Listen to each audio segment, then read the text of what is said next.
as he swept through there like there was contact. And the referee said, I thought I saw contact. And Aaron said, no, no, no, no, there wasn't. Okay, so why'd you lift your hand when you swept by? Maybe to say that he was screened. 6 plays 8. Now we're seeing a little run here from the other blonde bombshell, Beavis. Aaron Garner. Second serve. You called him Beavis? Beavis from Beavis and Butthead. Yeah, I know. That's what I thought. Yeah. Look at him. I'm not going to comment on that. Not against someone that could put me in a camel clutch. Turn me into a pretzel. That used to be his nickname back in college. Very flattering. 7 plays 8. Well, I know what Beavis looks like. I've seen every episode. And Mike Schneider now has given away this lead with just some sloppy handball. It looks like he got a little bit too complacent. I thought he looked like he got tired. And this is where a little bit of experience from Aaron, but also that conditioning. Well, Mike Schneider has put in a lot of hard yards on the New York club scene coming into this event. And I didn't mean the New York handball club scene. Second serve.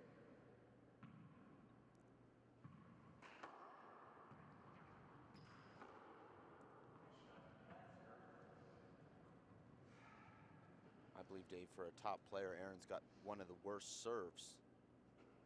Doesn't seem to have a serve that he can go to, sort of a patented power serve or some kind of serve that's consistent for him.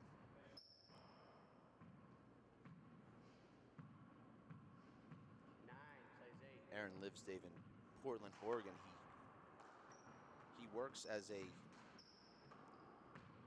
in the psych department, helping kids between the age of 5 and 17 who have some mental problems and mental illnesses. He wants to study psychotherapy, and he's planning on going to graduate school for that, Dave. So perhaps you could be his first client. I was going to say that. Wonder if he treats people that act like they're 5 to 17.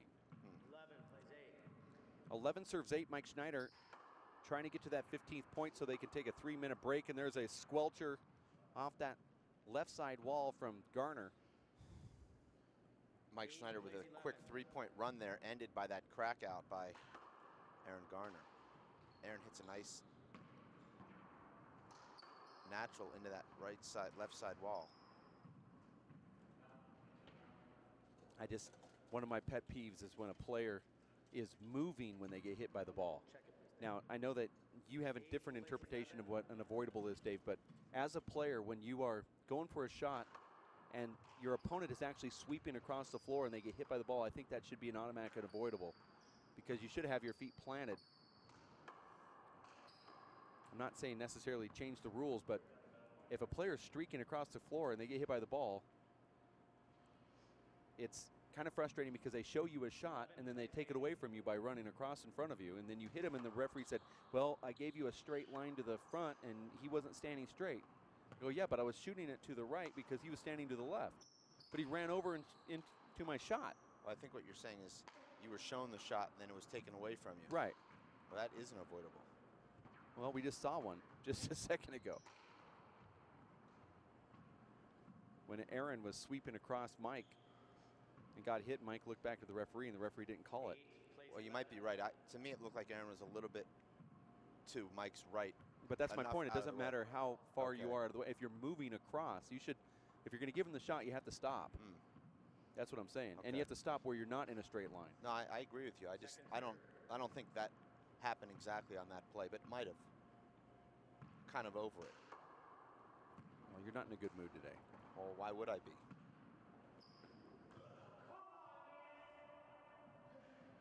Perfectly played 3-wall shot there from Schneider. 11 plays 8. Schneider hits more 3-wall shots, Dave, than most top players, but he hits them really well, and he hits them well with both hands. And of course, Mike with just a terrible air there. I mean, Dave, you can't get an easier shot than that. And he's got a perfect left-hand swing. Didn't need to even hit that 2 inches high. He could have hit that a foot high. and still won that rally.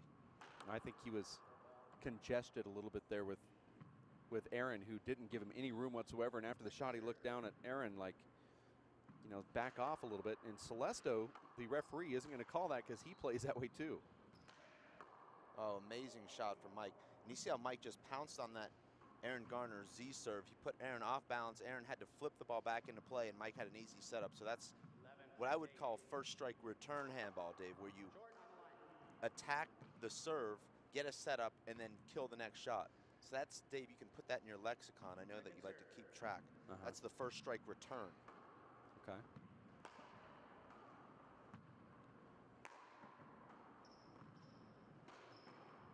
Wow, look at that inside out left corner kill. That takes a lot of upper body strength to do that shot. 8 plays 11. What I really like about the Garner family is they're very close. All the brothers, Alex, Aaron. Really? Alan. And when they have another brother playing in a finals or in a tournament, they're all rooting each other on, the whole family. Dad, Jim, Allison, Mom. Mike Schneider is deadly at that dotted line. Yeah. You have to keep him away from it. I'll tell you, Mike Schneider's pretty much deadly from anywhere on the court when he wants to be.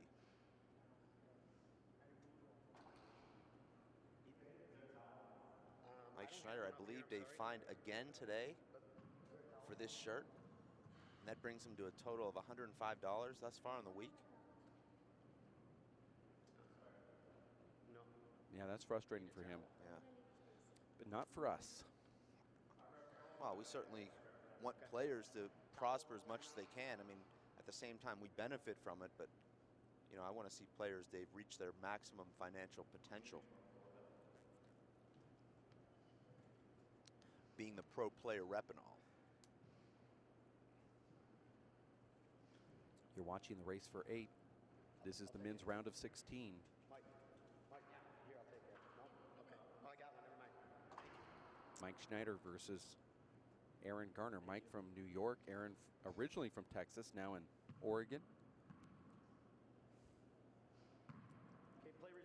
Great to see these new faces, Dave, on the tour, and that's what we're going to be seeing here is, you know, the last year or two, Dave, we're seeing a kind of a new generation with the older generation working its way into retirement and into the senior tour. And now we've got these new 20-somethings. They're going to be the face of our tour. You know, you see Chapman's retired to the Bellagio. Nadi Jr. is now playing the senior tour exclusively. John Bike is also going to be now playing the senior tour exclusively. And you see guys like Aaron Garner, Mike Schneider filling those shoes.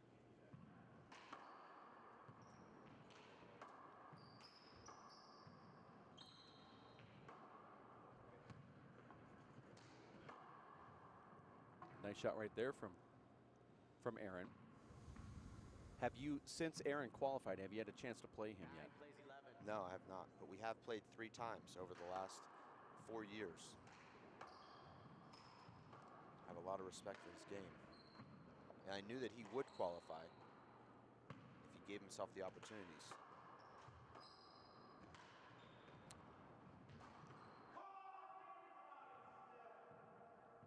That was a ball that hit straight into the ground there. And Aaron, you can hear him yelling from here. He's upset with himself.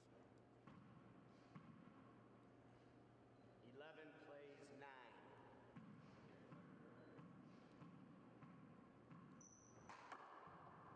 9. Nice serve there from Mike, but well defended. And look at, Dave, that punch 3-wall I love it. fist. Amazing get out of trouble shot. Well, it has the right spin. And look at the defense that Mike Schneider plays there, Dave. He hits a great serve. Aaron defends it well. He has the patience to wrap that ball around and then hits a wallpaper ceiling shot that Aaron just can't handle. Score here is 12-9. That Oh, ball look at might that have been serve. short. It was a reverse, though. A little bit of congestion again. That ball from Schneider just barely misses, but you see how Aaron just slides right by him there. Well, you know what I think happened there, Dave, is Mike thought either the serve was going to be called short or he hit such a good serve that it wasn't coming back, and he wasn't quite prepared. It's a terrible shot there from Aaron, but he wasn't quite prepared for that return of serve. He needed to get himself behind the ball a little bit more quickly there. Score here is 12-9. You see Schneider trying to get to that 15th point so they can take a timeout. This match already 24 minutes long. Second serve. You know, Dave, I don't think that you've played Mike Schneider, but he's one of these guys that can get on a service roll and he'll literally score 7 or 8 points in 60 seconds. Just hitting 10 shots. He'll hit 5 aces and 2 or 3 kill shots on easy, you know, weak returns. 9 plays 12. And he's got the ability to do that. He's also frustrating because it seems like he's not trying and he doesn't care, but there he is scoring points and competing hard. I know, Dave, you're kind of the opposite of that. You look like you're really trying, but in fact, you're kind of just...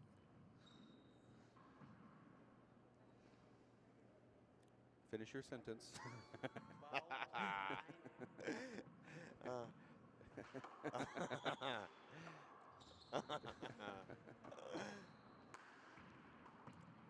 Well, I'm pretty impressed with how Schneider has a good command of the upper boards here. Ceiling shots, wraparounds, yeah. for a guy that's mainly an outdoor player. And I mean, I know he spends a lot of time also at four-wall court, but you know, when you go outside, it changes your perspective from the inside mindset.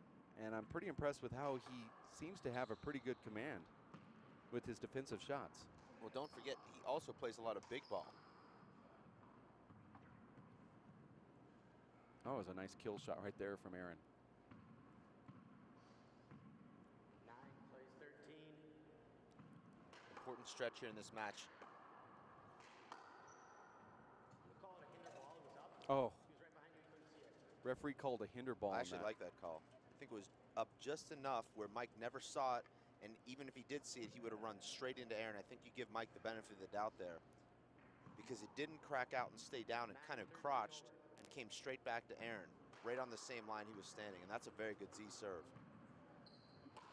Aaron's playing pretty good right now. He's hitting these corner kill shots. Mike is just paddling everything. And Mike will be fortunate to win this rally as Aaron was in control, but Aaron catches that crack again. Now, Dave, he's hit that crack 3 times.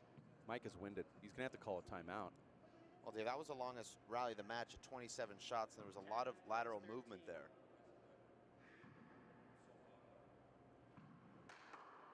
Terrible serve here from Aaron. That's the best kind of get there that Aaron made. He caught it with just the bottom of his left hand and threw so much reverse on it that it slid down the right wall. And you love when that happens as a player. Mike Schneider is breathing really hard right now, and Aaron's just starting to crank it up.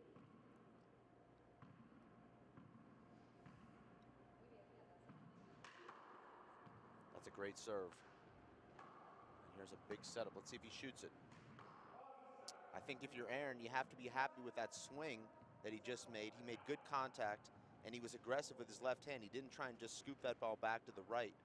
He made a great swing. Sometimes, you know, you make a great swing and the ball just barely misses. It's frustrating as a player because as soon as it hits your hand, you've conceded that point. You feel like it was perfect, and then it just skips in. I don't know how to really, the only analogy I can make is sometimes you hit a perfect 5-foot putt and it just doesn't go in. What can you do? Mike Schneider here looks like he is winded, and this towel break is going to benefit him because he needs to get a little extra time to recover and then come back strong. He's really hoping for that halftime. He's at 13. Isn't it funny, Dave, how much halftime weighs on these players' minds? If halftime never came, you'd never see this kind of anxiety in the middle of a match. I agree.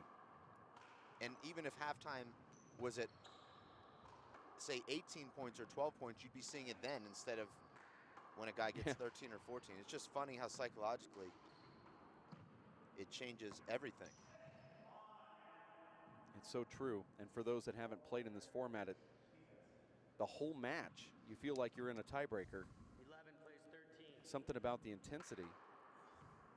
A lot of every shot counts, which it does anyway, but you Yeah. can actually throw away some points in a game to 21 and still come back and win, or just throw it away and come back in a tiebreaker. But here, you can't throw away anything. I think it's easier to get into a flow as a player in a 21-21-11 match where you feel like you're not rushed. Here you actually do feel a little bit rushed. You feel like you're playing against the clock almost because you can't make silly errors. Good swing there from Aaron. That's a pretty good fish shot for Mike. Score here is 13-12.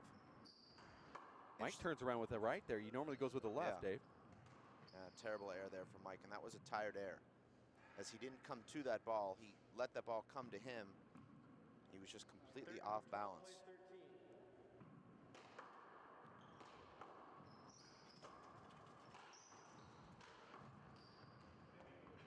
And that hits Aaron there. That was a late call from Aaron, but I thought the ball was really close, but from this camera angle, I didn't think it hit him. I think it just grazed his shirt, and it took him a second to realize what just happened. 13 plays 12.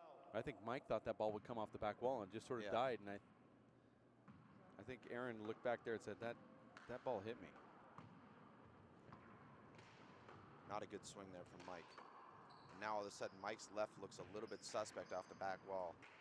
And that's a terrible error. That's as easy a shot as you can get in handball. Well, he's tired. Okay. Mike needs this 3-minute break coming up, some water. He does not want to call a timeout, and that's another thing that weighs on you is that you want to take that timeout. You say, I want all 3 of my timeouts after in the next 10 points. And what happens, you extend yourself too long, and your opponent catches up. Now look what Aaron's serving here to tie the game, and he has. Well, that was a lucky shot from Aaron. Mike's been leading the whole game. 13 plays 13. And now we're all tied because Mike doesn't want to burn that timeout. Well, what also happens, Dave, is instead of giving yourself that reprieve, now you work yourself into exhaustion, and there's no coming back from exhaustion. 14 plays 13.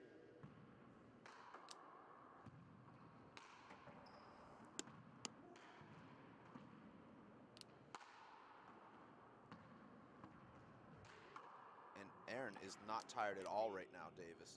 Mike doesn't know the protocol of the handshake going into halftime, but regardless, it's now Aaron Garner who's on a tear.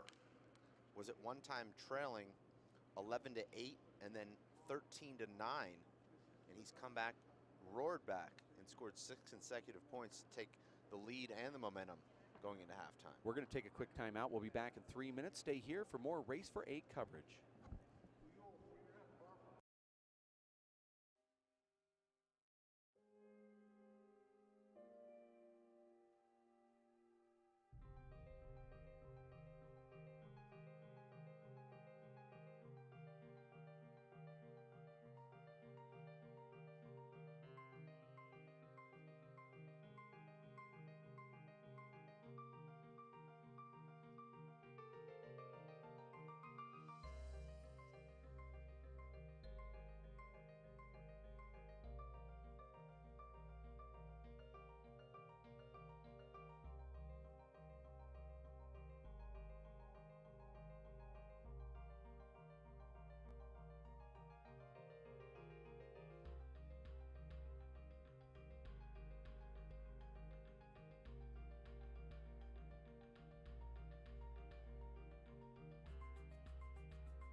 We are different.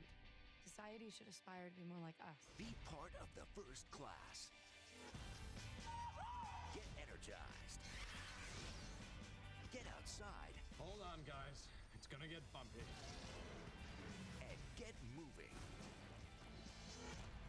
Experience the power of physical activity.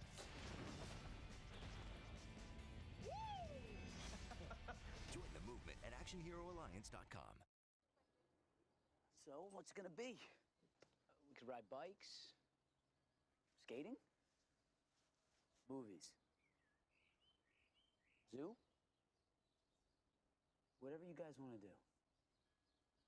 Can we just do this? Yeah. We could just do this. The smallest moments can have the biggest impact on a child's life. Take time to be a dad today. Working and working out takes a lot of energy. That's why I drink Zenergy. Feeling fantastic and looking good has never been easier. Science, extreme science for your active lifestyle.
We are back here for the beginning of the second half. A ball is short. Referee didn't catch it, though, I don't believe. No, I think it was one of those that was so obvious that he didn't call it, but I like the referee to call it no matter what. I looked over at the ref, and he was looking the other way, and I thought maybe he just didn't see it.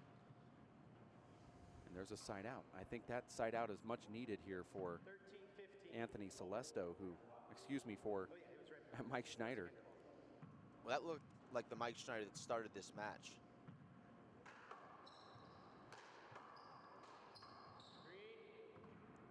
Mike Schneider fined again now, Dave. That's 35 times 4, in case you're keeping track at home, and that adds up to a hefty $140. I know these handball players are well paid, Dave, but I don't think anybody wants to throw $140 into a Tahiti fund unless they really like us. I don't know. Well, you and I both know that's not the truth. Yeah.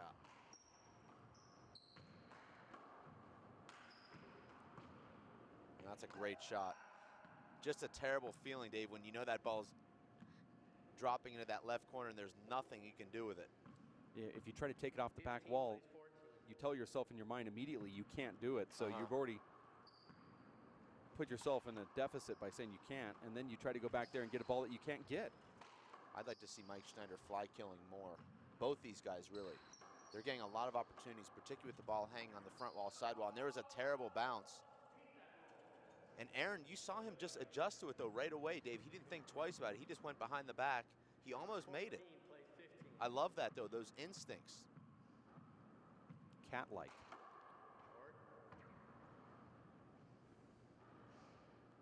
Playing on this tour is exhausting, Dave.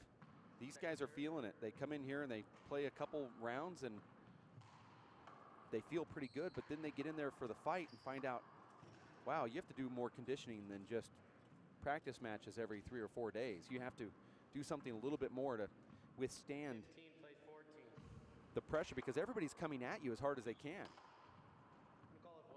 Oh, I don't know about that. Aaron does not argue, though, but where could Aaron go there, Dave? I mean, how about to the left? He's a foot away from the left side wall, though. I mean, what's he supposed to do? Pin himself to the wall? Well, you do have to try to get out of the way. I'd like to see an instant replay of that. Cue that up. And, you know, you might be right there, David. Just, of course, I'm watching it from a different angle, but it looked like he didn't have much space. Well, he didn't try to get out of the way, Dave. He didn't argue. Oh, and Aaron gets very fortunate there. Almost as if the handball gods gave him a payback. So you're into that now? Well, I go to church 7 days a week with my wife. There's Palm, Ash, King's Day, Guadalupe's birthday. I mean, you won't believe how many holidays there are to celebrate, Dave. You're right.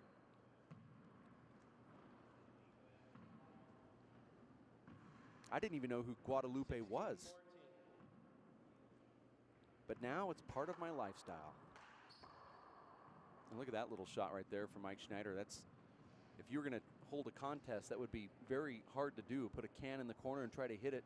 Mike Schneider just hit the can. Score is 14-16, going to 25. This is a opening round of 16 match. Coming up after this, it will be Andy Nett and Abraham Montijo, which is going to be another great matchup. That's a nice return of serve there from Aaron. Gets the setup. Aaron is pretty solid today.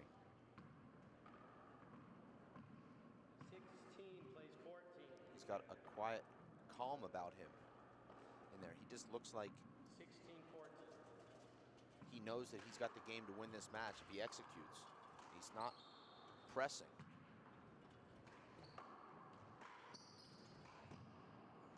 Mike made a mistake there.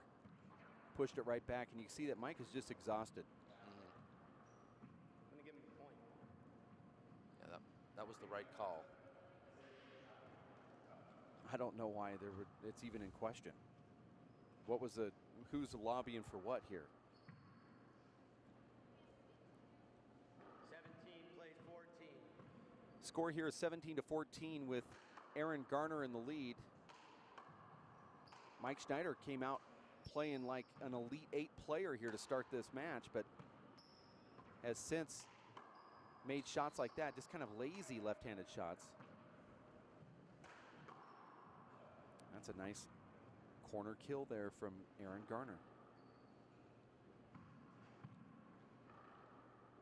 18 plays 14.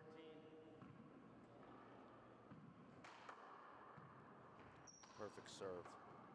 That was a pretty good return, though, from Yeah. Schneider. Schneider has to make that shot. And he worked his way into that position and then misses the easiest shot of the rally. 19 plays 14.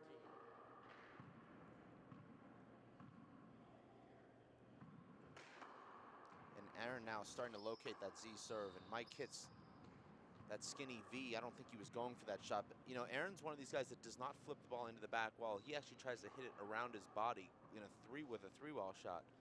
And even if he makes that three-wall shot, he can't get it deep enough for it not to be a setup. So it's the kind of shot, I think, when you hit it once, it sort of becomes a habit, sort of becomes instinct. But I don't know if Aaron's ever hit it. Well, he did earlier in this match, but he checked it up pre-dotted line. And that's about the best you can do with that shot. I mean, if you're able to really catch up to it, then you probably shouldn't be doing that shot to begin with. Maybe a flip over the back or something. I believe that's just a sort of shot that you take when you're playing against 60-year-olds in doubles at your local club. 20 plays 14. Wouldn't know.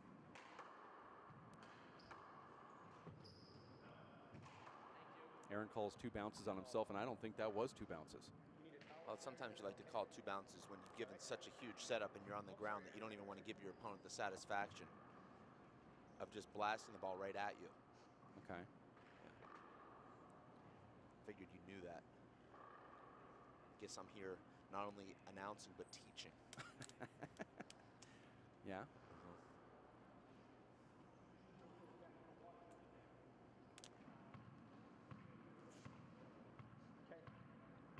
My new thing is when I give a player a setup, I just try to run up when they're in the middle of their shot and just pull their shorts right off their body. Well, that's better than grabbing your bag and throwing it in the garbage and then walking home. Well, I've done that too. This is the race for 8. Aaron Garner taking a nice little break here.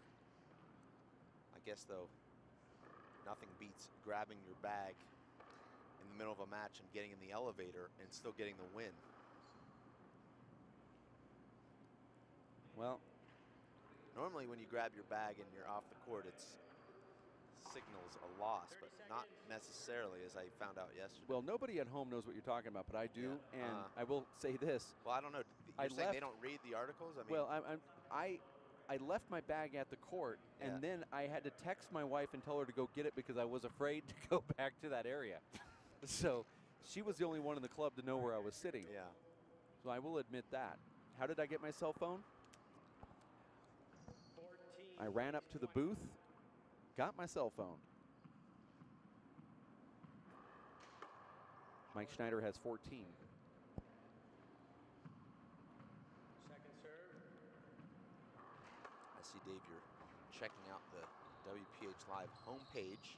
Some really cool stuff on there, including, Dave, player profiles, employee profiles, some real cool pictures.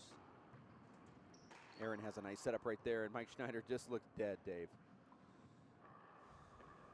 He still has about 3 or 4 rounds of doubles and playoffs to do here. Playoffs? That's true. 20 plays 14. And, Dave, I think the writing is pretty much on the wall. I've already started etching myself. I've never had to re-etch, so I guess I'm fortunate in that way, but also feel like I've got a good sense. I did have to re-etch. Oh, really? Danny Bell versus Memo. Yeah. I had to re-etch that because it looked like he was going to qualify at 24, and then he got a sports hernia. So you were reffing and etching at the same time? Uh-huh. That's pretty good. In my Haven't quite defense, got to that level. In my defense, I summoned the etchers. Oh, okay. I like to do all my own etching, actually. 14-21 is the score here. Schneider doing something a little different. I think Aaron would prefer that overhand serve. Well, Aaron loves to play that slow game. He's very good at playing the ceiling game. Here's a set. This is one of Aaron's best shots right here. And for once, Dave, there was no announcing curse. I've played Aaron enough, Dave, to know that when the ball hits the front wall, left wall high, and comes around that back right corner, Aaron's going to flatten that shot out every time. And it's interesting, Dave, when the ball comes straight off the front wall, back wall, Aaron doesn't shoot the ball as well. But he does have an amazing kill shot on that high V shot that comes around to his right hand that hits the back wall, then the right side wall. 14-21. Now Charlie Shanks, Dave, is a guy that can take the revolving door shot with his right hand and just hit an Irish whip flat rollout 100% of the time. I'm not sure I've ever seen anything like it. Second serve.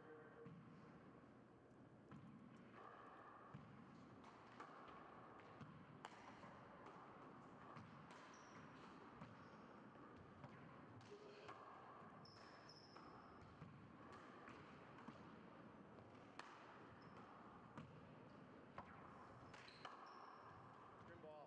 One between you. Oh, and Aaron doesn't like that call. I tend to agree with him there, Dave. I don't know if we can get the replay up, but that ball hit the crack and slid. I'm not sure Mike had any more of a play on that shot, whether Aaron was in the vicinity or not. Schneider has 14. Tries to go with a reverse hook. Goes down with the left corner kill. His left shot early on in this match was elite, and now it's kind of lifted, and that was the first time we've seen him hit one slightly lower. 15-21. Wow, that was a huge wrinkle. Oh, terrible shot from Mike there. And Dave, he'll think back tonight about all those shots that he missed. I mean, he's missed, Dave, 12 of those since halftime. You make just half of those, and he's tied here.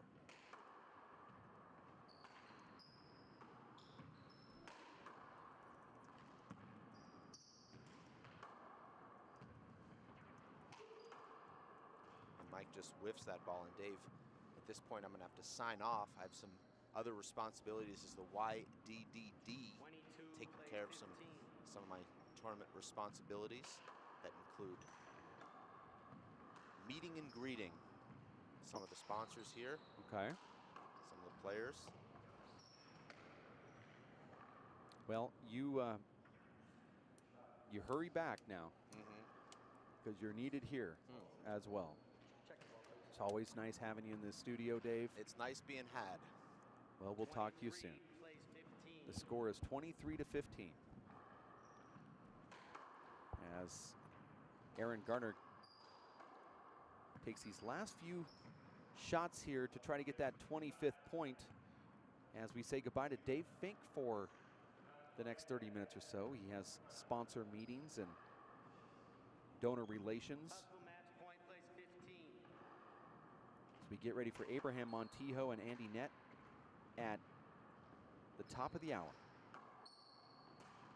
And there it is. Aaron Garner takes down Mike Schneider and closes this one out. We're going to take a break. We'll be back with more round of 16 action here live at racefor8.com. Stick with us. Can I see that ball? Okay. My name is Bruce Fabrizio. In 1975, I invented Simple Green based on 3 principles. It had to be safer to use, it had to work, and it had to be completely made in America. From generation to generation, Simple Green has been cleaning everything from car engines and tools to kitchen counters and floors. No matter what you clean, indoors or outdoors, clean it with non-toxic, biodegradable Simple Green.